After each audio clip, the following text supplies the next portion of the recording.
You're listening to Behind the Bulldogs, brought to you by Ferris State Athletics.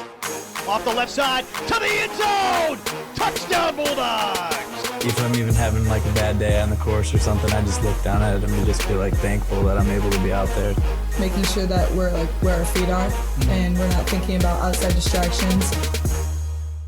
Hello, everybody. Welcome into Behind the Bulldogs. We're back, 2025. Excitement in the air with the show. Brandon Worth, Tatum Outlaw, as always. Got a great show for you here. We left off 2024 with a set of twins, so we figured it's only fitting that we open up with a set of new twins this year. Of course, why not? And then at the end of this season, we're going to close it out with another pair of twins. I'm just kidding. Oh. I think we got through all the twins here, but should be another exciting episode. The last twin episode did really well. So. We hear that Tim Bob has gone viral, I guess, so which is a good thing and maybe a bad thing. I don't know. Yeah. Depends how you perceive those two. We knew they had a fan base, but I think we underestimated how strong that fan base is. Yeah. Apparently, like our podcast episode got, I can't remember if it was Tim or Bob, a half court shot at the basketball game last week. He missed, by the way. He was close. Yeah, he was close. Yeah, that's true. So, but we appreciate all your guys' love on the show. We love your feedback. We know we got some guests that want to be on, and we've also heard some people that are being requested to be on. And so the stars might align, it appears, for the next couple episodes. Yes.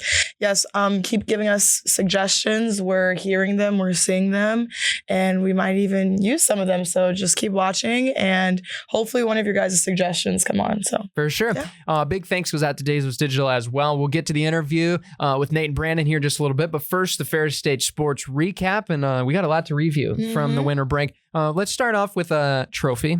Another natty, a third natty in 4 years. Incredible stuff from football. Dominance over Valdosta State. I mean, first quarter was a little tight, going back and forth, and then the offense just explodes, do what they always do, and then the defense just clamped it down in the second half. I mean, it was just dominance all the way around. Third time we've done that in McKinney. That's a pretty crazy feat. It's official now. Yeah. The Anise Ferris State Bulldog program is a dynasty. Yeah, I was a little nervous after seeing their game prior. It started off a little bit slow, but they fixed it during, the end of the game. But they absolutely dominated in Texas. They rose to the occasion and they just got the job done. So it's exciting to bring home a third one now. Amazing. Yeah. We actually got to look outside and they're making the room right now for the third one coming in, which is very exciting. But I mean, it's just dominance. You mentioned the Slippery Rock game, going behind at halftime, shutting them out in the second half. Obviously the dominance against Harding, Central Oklahoma, who finishes both top 5 teams in the country and rankings are concerned. I mean, Super Region 3 is a gauntlet. Now it's going to change going into next year with the realignment. I talked to Steve about that on the AD Update show, which you can find on Ferris Athletics on YouTube. But it's gonna be crazy to see all the guys that are coming back next year. A couple guys already making their way up. NFL draft declare. That's pretty exciting. Yeah. So we can't wait to see what football has in store. But they're not the only ones winning right now. Mm-hmm. I mean, women's and men's basketball are crushing it right now. They got some holiday wins as well against Lambton. They also defeated Illinois Springfield, the ladies team that is. They're pretty much dominance across the board. And then we also had our first set of conference games for 2022 on the 2nd and the 4th of January. And clean sweep, 4-0. Yeah.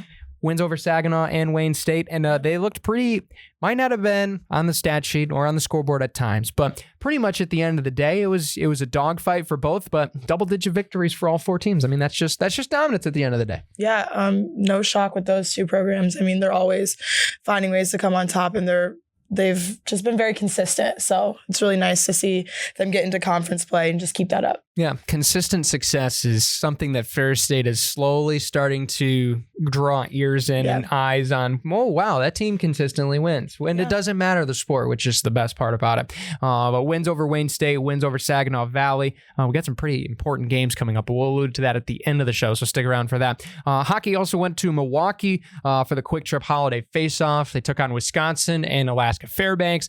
Fell in both those games, but obviously great experience to play on the big stage there in the Pfizer Forum.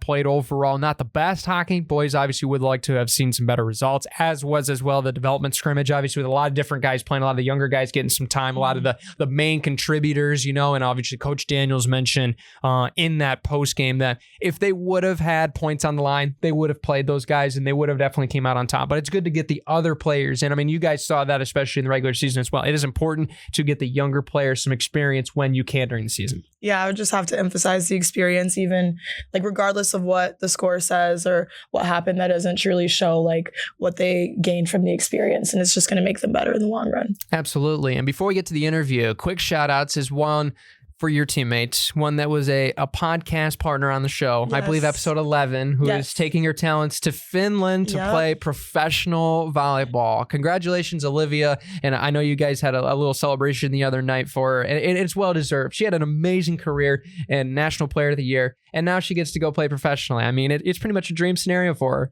Yeah, shout out to Olivia. I don't want to tell her full story, but she, I'm just really excited that she's stepping outside of her comfort zone and taking this once in a lifetime opportunity. She'll be living on a reindeer farm in some negative 20-degree weather. So yeah, I mean, she picked up her National Player of the Year award trophy, and, everyone there, like, from all divisions told her, they were like, dude, you gotta go. So you have to. Yeah, so she's going. So everyone watch her and support her from afar, give her an applaud. So yeah. Yes. Heated vest, Olivia, comes in clutch in Finland, I hear. So yep, she already sent in her measurements for her parka. So nice. It's all good. Well done. And also shout out Coach Anise, as well as both coordinators as well, Hodges and Anise Jr. as well.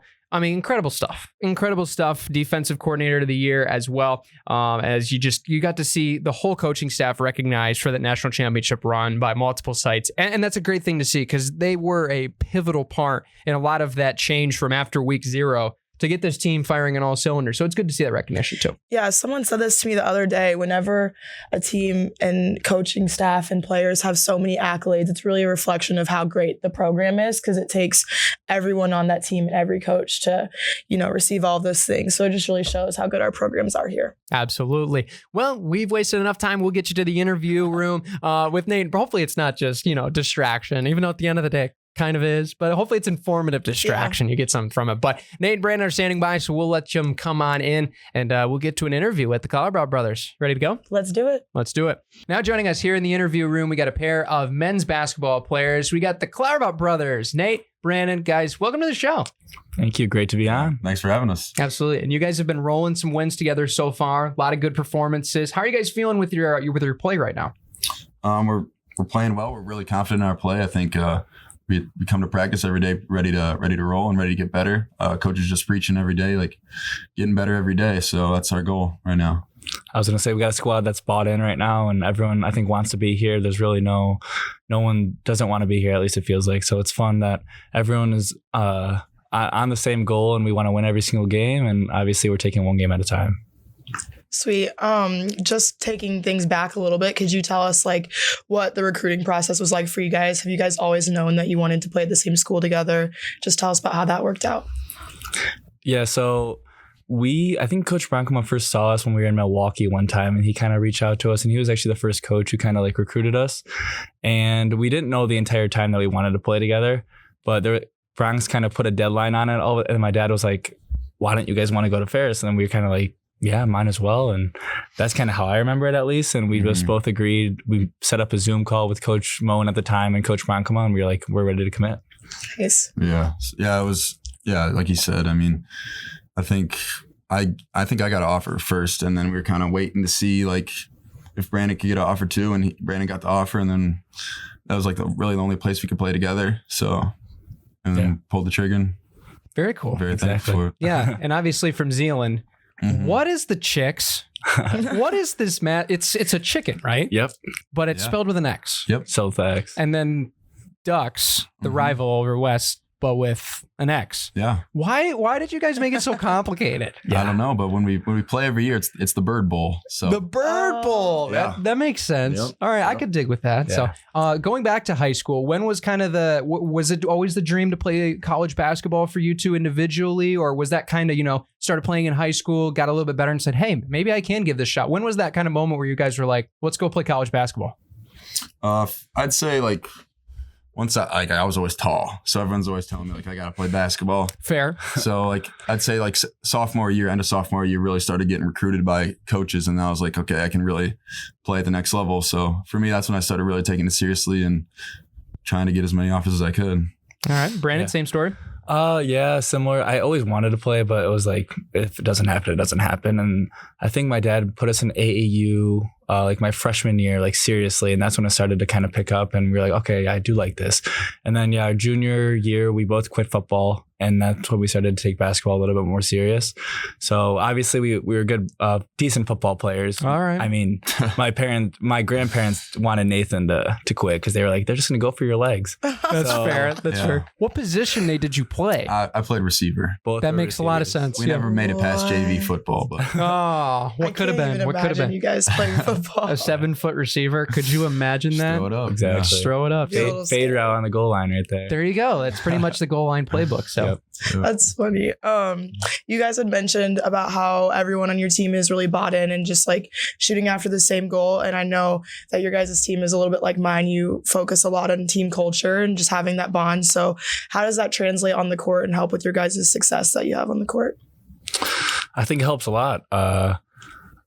We just all hang out off the court as well. So that helped. I don't know if other schools do that as well as much as we do, but we all live close within our apartments.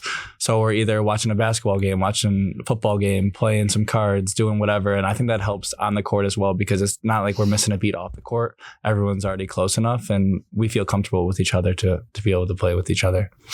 Yeah, we all just hang out off the court and then it translates to us on the court. Like we all trust each other. We all got that confidence. Like maybe a guy's having an off day, but we know we know what he can do. We'll keep giving him the ball, let him keep shooting. Like we trust you. So for sure. And we hear the competitive spirit does not leave the court when the game's over either. It always transfers over into certain card games and board games on the bus. Is there a go-to that you guys seem to always have maybe even a Super Bowl-esque kind of atmosphere on the bus rides, the game that always everyone plays?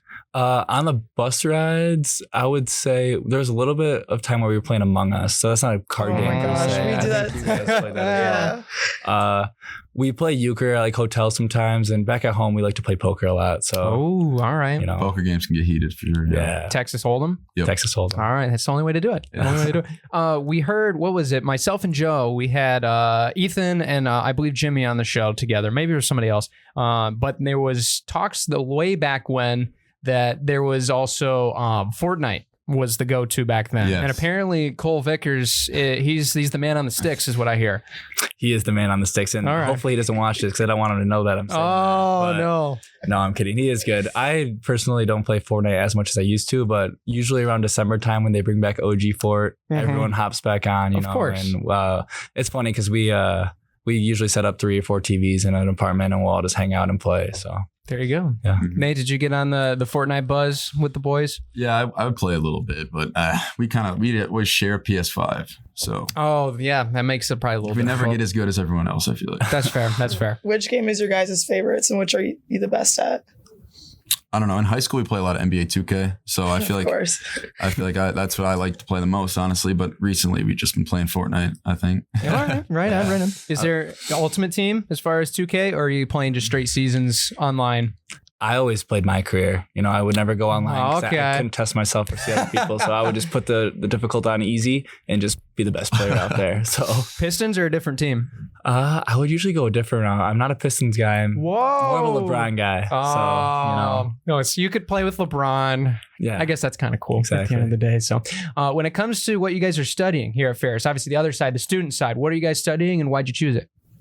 I'm in business administration with a minor in finance. And honestly, going into college, I didn't really know what I was going to do at all. So I was undecided for the first 2 years and then chose business administration just because it was the most broad for me and it could go the most ways after I graduated. So honestly, I chose that because I didn't really know what I wanted to do. No, for sure. Yeah. Brandon, how about you? I'm a finance major, and my dad's an accountant, so I've always kind of been like a numbers guy. Okay. And I was choosing between accountant and finance, and I chose finance. But my dad didn't agree with that. But I've always liked numbers, so that's kind of why I went in that direction. Nice. I cannot relate with the numbers, but I'm glad it works for you guys. Can you guys see yourselves working or like living near each other after college, or are you guys totally like, let's go our separate ways? I think whatever happens. Yeah. I mean, honestly, if there's an opportunity for work outside of Michigan and that works for me and my situation in the future, then that'll be my that's what I'll go with. But if something's in GR or in Zealand where I'm from, then I guess that works too. Yeah. Yeah, I agree with that. I mean, whatever happens, like if it works out, it works out. If we go our separate ways, go our separate ways, you know? There you go. The Claerbaut CPA guys, for sure. There might be a company that might need your guys' help. It's what is it? Nastyville Construction with the Anderson brothers. No. So you guys might be the accountant for that company. Okay. So good luck. It sounds like you'll have your hands Only full twins for sure. Allowed. Yeah, only twins. That could work out. Yeah. We'll only hire you if you're a twin. That's Yeah, exactly. Yeah. So the only criteria. yeah, for sure. When it comes to your guys, obviously both of you guys playing different positions, right? Obviously the height, I'm sure, played a big role in that. But what was kind of the person that you grew up watching that you wanted to model your game behind and kind of, gear towards becoming that player? For me, I mean, growing up, I liked Anthony Davis a lot. Now he's on the Lakers too. So I just I just watched him a lot. Just other centers too, just in general. So Okay. Anthony Davis, I'd say, would be the main guy for me. All right. Right on. Honestly, I don't really have like a specific player. I really don't know. I mean, I liked watching LeBron. Of course. Who doesn't? Yeah. But I can't really pinpoint a certain player that I like tried to model my game off of. Someone who could catch and shoot well, I suppose. So someone like Klay Thompson, I always liked watching him play a lot.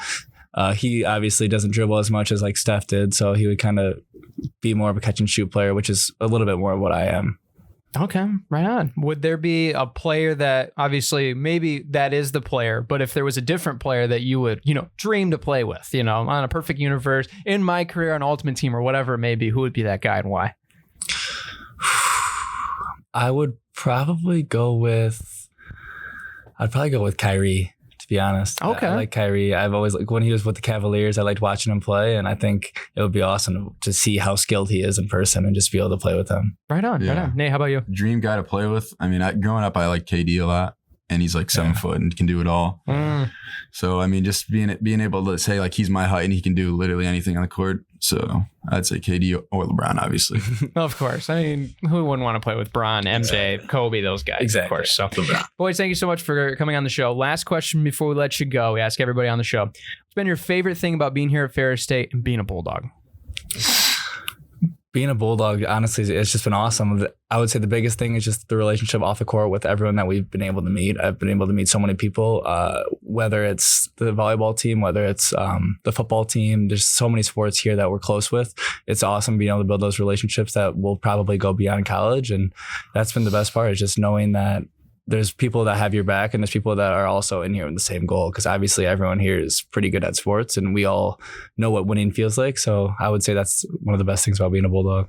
For sure. Yeah, and for me, I mean, the relationships are awesome, and everyone I've met here has been great. But also, like we've been winning like every year, and that's been awesome too. Like we've gone to the national tournament every year, and this year we're 14-1 and ranked 5th in the nation. So hopefully we're going back again this year. So for me, it's just been the winning culture around here, and just the people have been awesome. Absolutely. Well, these guys will be in action. Sounds like there's a pretty big game Thursday night. Pretty big game tomorrow for sure. Yeah, the guys from Allendale we don't like. So Be sure to be there at Wink Arena. You can catch these guys in person. And thanks for coming on the show, guys. Yeah, awesome. Thanks for having us. Thanks for having us. Big thanks to Nate and Brandon for coming on to the show. We had to bring him in through the doorway. It's a little bit, it's well adjusted for us, not for them, but they made it in. So glad the boys could come in. Hopefully you guys enjoyed that. And it was definitely great to go from one set of twins to another. And it wasn't actually, believe it or not, planned that way. Just kind of, the cards just kind of fell in favor. And so it works. Yeah, I mean, that's just how they played out. But very different set of twins than the last ones we had, but still a great time. Oh, they were great. Especially, I love to hear the insight, how they were inspired to play with each other, because the brotherly connection at the college level is not something you see every day. So it's great to highlight that. Ferris State Sports Slate, before you get on your way, if you are in town today, Thursday, as you are watching this episode as it drops, you need to get to Wink Arena ASAP. the boys and gals from Allendale are here, and it's going to be a top 10 showdown there on the women's side. That'll be at 5:30, and then the men's game to follow at 7:30. It's just going to be an atmosphere you don't want to miss. It always is that way whenever you see the G and the V walk into a room here in Ferris State, and we hope to see the community and fans just pack Wink as much as possible. And bring your friends too. Like, of course, it's a little bit of a quiet time on campus because people are still sort of like slowly coming back from break. But if you're around, come, bring your friends, bring some strangers that you met, bring everyone. Yeah, sure. I mean, holiday package deal tickets, you can get the whole weekend as well. So play Davenport, another West Michigan rivalry, 1 and 3 o'clock on Saturday as well, women's and men's respectively. That's going to be a fun matchup. Davenport might not be on the top of the table as, say, like Grand Valley, but they always play us competitively, so you're going to expect that. As well as hockey, good luck in St. Thomas. I believe it's going to be 8 o'clock and 7 o'clock Eastern time because it is 6 and 7 Central time. So be on the lookout for that 8 o'clock Eastern on Friday night, and then Saturday at 7:07 puck drop there against the Tommies. And it's a big opportunity, obviously going on the road, but hopefully guys hearing them from practice, they want to bounce back this weekend, and they have a chance to get against a St. Thomas team that they know they can beat. Yeah, I was going to say this game will be hopefully a good reset for them after, their game this last week. So hopefully they can bounce back and, boost their confidence a little bit more after that game. I hope so. And I know they're excited to play. So be on the lookout for that. That'll be on Sunny 97.3 with Brody Kaiser, who does a great job as always, as well as on Saturday at 7:07. So that's going to wrap it up for the first episode of 2025. Happy New Year, everybody. We never really said that on the show, but hopefully you guys enjoy. Join us in 2025. We'll be live on the radio. We'll be live here on YouTube, as well as we'll be live on Spotify, Apple Podcasts. And we appreciate all the love. And we got a lot of great plans coming. Coaches, players coming on the show, support staff as always. And I mean, the more recommendations we get, the more episodes we have to make. So more work for us, but it's fun work at the end of the day. Yeah, we're really excited. We hope you guys are just as excited as we are for some more episodes. And things are a little slow this week, but next week it's going to be crazy again. So stay tuned. Yes, everybody will be back. The equipment in the room will actually be back. So we'll be back to our regular scheduled programming and production next week. But until next time, we'll see you later on Behind the Bulldogs. See ya.